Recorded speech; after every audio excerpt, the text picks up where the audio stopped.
Hi, y'all. I know I ain't been around for a while, but we've had some medical issues. Ava started having absent seizures, which is when you're kind of staring into space and they can't snap you out of it.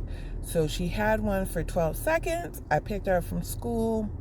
At first, I wasn't going to, but then I changed my mind and I picked her up from school and watched her for a day, and she seems fine now.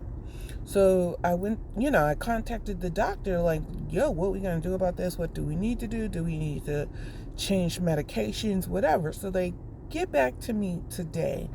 And here's the bullshit, okay? They're like, well, she needs a 24-hour EEG. I said, well, she's not going to keep that thing on her head for 24 hours.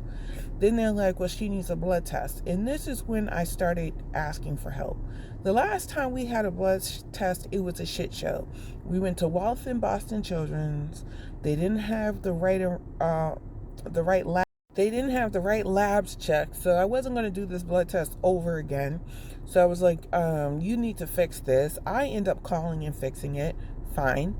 And then, Ava's laying across the floor screaming. She didn't want to do it, right? And I'm like asking the nurse to help me. And she's like, well, we can't touch her. I said, what do you mean you can't touch her? I said, this isn't easy. I mean, she's 7 years old.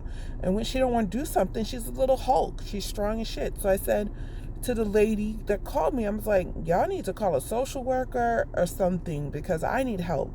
She's only going to get bigger and stronger. She's nonverbal. She doesn't understand. So I can't blame her for not wanting to be sticked and poked or whatever in a lab.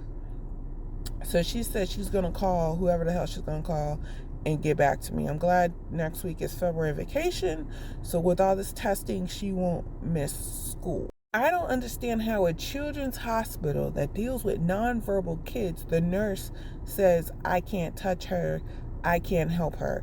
Like, there got to be protocols for this. You knew we were coming in. You knew she was nonverbal.